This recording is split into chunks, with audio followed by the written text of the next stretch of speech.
saya Nila Novira Cahyaningrum.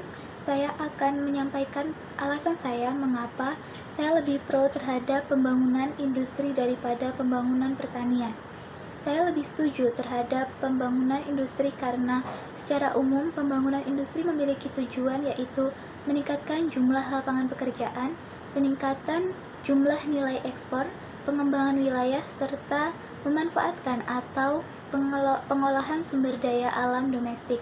Pembangunan industri sebagai bagian dari proses pembangunan nasional dalam meningkatkan pertumbuhan ekonomi telah membawa perubahan terhadap kehidupan masyarakat.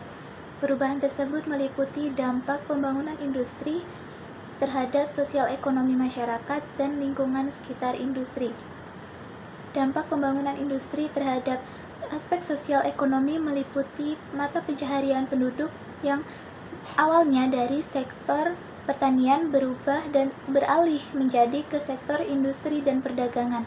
Dampak lainnya yaitu terbukanya kesempatan kerja yang lebih luas bagi masyarakat setempat maupun masyarakat pendatang, sehingga dapat meningkatkan taraf hidup masyarakat. Nah, dalam perkembangannya, industri di suatu wilayah tidak semuanya menonjol.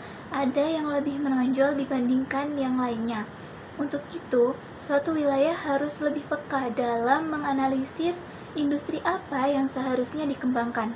Dengan demikian, pembangunan industri diarahkan pada industri yang memiliki keunggulan komparatif atau melakukan spesialisasi sehingga dapat difokuskan pada industri tertentu.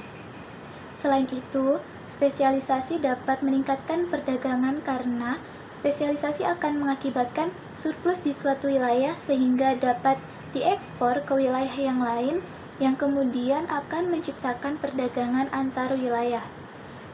Lalu, pembangunan industri juga berdampak pada bertambahnya jumlah sarana dan prasarana seperti fasilitas jalan, angkutan umum, jembatan, sekolah, dan lain-lain. Sarana dan prasarana tersebut merupakan fasilitas umum yang secara langsung dapat dirasakan oleh masyarakat. Bertambahnya jumlah sarana dan prasarana setelah berkembangnya industri telah memberikan banyak kemudahan kepada masyarakat dalam melakukan aktivitasnya sehari-hari. Pembangunan industri tidak hanya terjadi di perkotaan, namun di daerah pedesaan pun pembangunan industri sangat diperlukan untuk menampung masyarakat desa yang tidak bisa bekerja di sektor pertanian. Ketika suatu desa mampu memanfaatkan potensi wilayah yang ada, maka akan mendorong masyarakat untuk terus mengembangkan inovasi dan menjadi tujuan para pemilik modal untuk mengembangkan usaha mereka. Selain itu, pendapatan masyarakat desa juga akan meningkat sehingga kesejahteraan pun meningkat.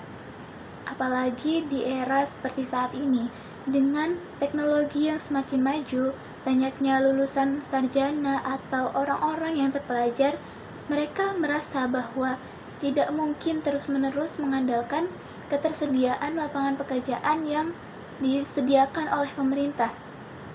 Namun, mereka berpikir bagaimana caranya mereka bisa memulai usaha mereka sendiri di mana saat ini populasi manusia sudah sangat banyak, sehingga banyak dari mereka yang membuat usaha produk-produk lokal seperti maraknya industri produk sepatu lokal, industri garmen, tas, dan lain-lain yang produk-produk mereka itu sangat diminati oleh masyarakat, terutama oleh anak muda.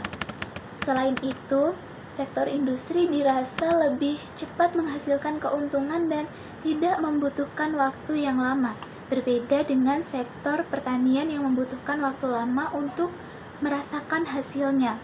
Sudah banyak hasil dari produk industri Indonesia yang diekspor ke berbagai negara, dan tentu saja aktivitas ekspor ini akan menambah devisa negara dan membuat Indonesia tidak kalah bersaing dengan negara yang lain. Berdasarkan data dari Kementerian Perindustrian tahun 2019, struktur perekonomian Indonesia menurut lapangan usaha tahun 2018 masih didominasi oleh 3 lapangan usaha utama, yaitu yang pertama, adalah sektor industri pengolahan sebesar 19,86%, yang kedua adalah sektor pertanian, kehutanan, dan perikanan yang pada tahun 2018 peranannya sebesar 12,81%. Dan yang ketiga adalah sektor perdagangan besar dan eceran, reparasi mobil, sepeda motor sebesar 13,02%. Bisa dilihat dari sumber pertumbuhan ekonomi Indonesia tahun 2018, peranan ketiga sektor ini sebagai sumber pertumbuhan ekonomi, sektor industri pengolahan masih menjadi sumber pertumbuhan tertinggi bagi pertumbuhan ekonomi, di mana dari pertumbuhan ekonomi sebesar 5,17%, sebesar 0,91%-nya bersumber dari industri pengolahan. Sementara itu, meningkatnya pertumbuhan sektor perdagangan besar dan eceran, reparasi mobil, sepeda motor pada tahun 2018, yaitu menjadi sebesar 4,97%, menyebabkan sektor ini menjadi sumber pertumbuhan sebesar 0,66%, lebih tinggi dari peranan sektor pertanian, kehutanan, dan perikanan sebagai sumber pertumbuhan yang hanya sebesar 0,49%. Oleh karena itu, diharapkan pemerintah terus memaksimalkan pembangunan di sektor industri, namun juga tidak lupa tetap memperhatikan kondisi lingkungan sekitar. Sekian dari saya, terima kasih.